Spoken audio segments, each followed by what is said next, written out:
Hello guys welcome back to my another video. अनि के छ हजुरहरू सबैजना सन्चै आरामै हुनुहुन्छ र म पनि एकदम ठिकठाकै हैन। तो चलिए शुरू करते हैं।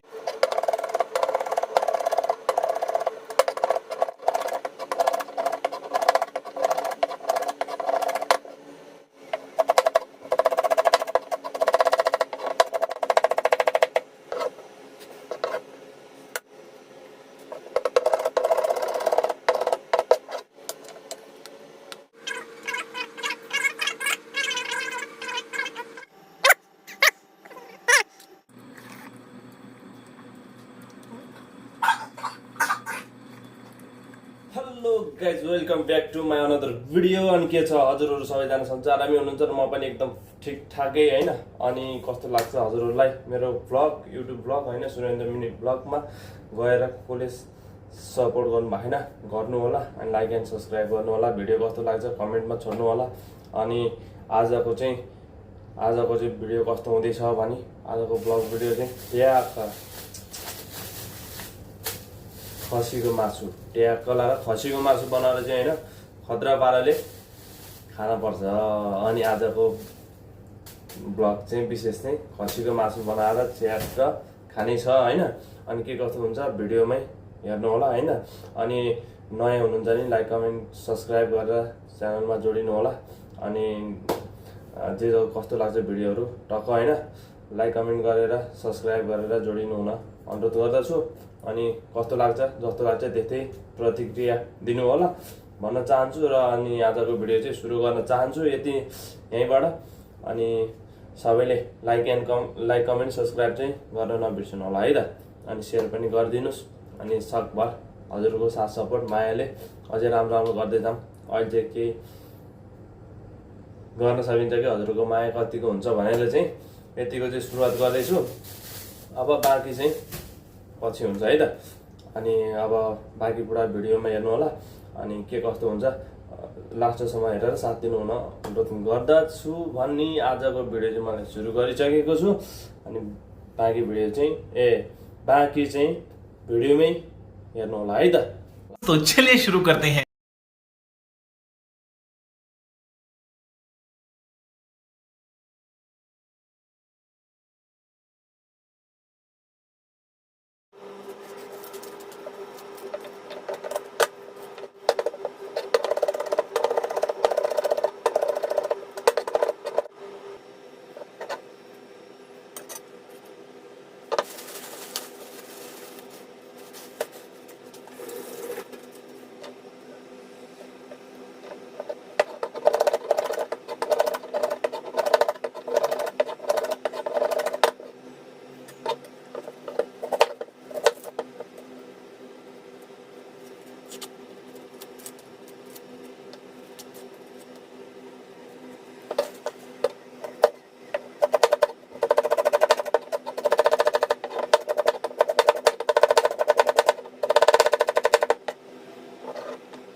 खासमा चाहिँ म किचनमै हो होइन।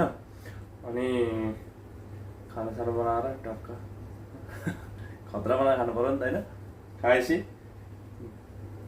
जाँगर लाएर चाहिँ बनाएको छु आज मैले होइन।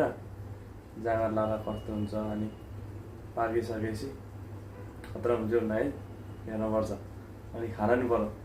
अनि तपाईँहरू चाहिँ हेरेर यसो के कस्तो लाग्छ ड्याङ्गी ड्याङ है त, रमाइलो लाग्यो राम्रो लाग्यो भने कस्तो खालि भिडियो बनाउँदा चाहिँ सही हुन्छ यसो कमेन्ट गरिदिनु होला। हेल्पफुल हुन्छ अनि ठुल्ठुलो क्रिएटरहरू जस्तो त एकैचोटि काम हुन सकिन्छ त नि, अनि बिस्तारै बिस्तारै हो नि त होइन।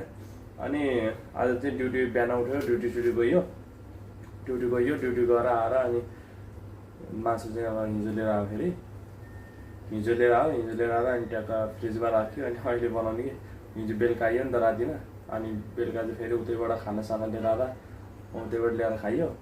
अनि अहिले चाहिँ अब अहिलेको छाक चाहिँ अब खानु पऱ्यो नि त, एक छाक मात्रै हो कि खाना खाने, फेरि हामी 2 छाक खान्छौँ नि त, एक छाक मात्रै हो। बेलुकामा नाइट ड्युटी मात्रै हो कि, मर्निङको ड्युटी छ बिहान 5 बजेबाट 3 बजीसम्म, 5 बजी उठेर गएर 2-3 बजीसम्म, अब ब्रेक गरेर 3 बजीसम्म काम गर्नुपर्छ। अनि 3 बजीसम्म काम गर्दाखेरि त अब बिहान ड्युटी जाँदाखेरि त छिटो उठ्नु पऱ्यो होइन। अनि त्यही भएर चाहिँ अब बिहान खाना भ्याउन, बिहान चाहिँ अब होटलतिरै खाइन्छ, रेस्टुरेन्टतिरै। अनि अहिले बेलुकाको छाक चाहिँ रुममै यसरी पकाएर खानुपर्छ। यो चाहिँ फेरि आफ्नै हो कम्पनीको छैन नि, फेरि कम्पनीको छैन, आफ्नै हो। अनि आफैले खानुपर्छ होइन। अब हजुरहरूलाई के थाप्ने, अब हाल अहिले म चाहिँ कुवेतमा छु होइन। अझै होस् चलिरह, हेरौँ है त फेरि।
ल अब ल है त साथीहरू, अब बुढीलाई फोन गरेको, बुढीलाई फोन पनि लागेन होइन।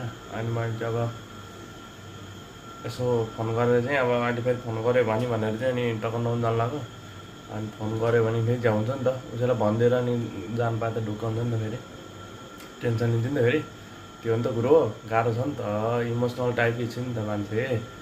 अनि त्यही भएर चाहिँ यसो फोन गरेको, फोन उठाएन। नउठाएपछि ल ठिक छ अब चाहिँ नुहाउनु पऱ्यो।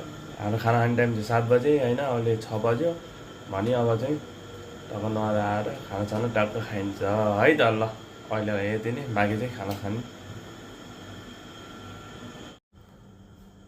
मान्छे समुदाय हेर्ने यताबाट स्वाइक छ त होइन हेर त हाम्रो भान्से हुँदै थियो है गाइज भाइ भान्सो खाने दुईजना माथि हो दनक्कै बनायो होइन अनि लेट्स गाइज अब यति नै अनि खाना खानु लाग्यो अहिले त्यो भित्र टक्क नरान भ्याइयो होइन नुहायो यताउति च्याटचुट नुहाएको देखिएन मलाई देखियो त होइन अनि नरान भ्याइयो अनि तब खानासाना खाने अनि सुत्ने भोलि बिहान 5 बजी उठ्ने फेरि ड्युटीतिर अझै ठिक 7 बजिसक्यो है त ल यति नै आजलाई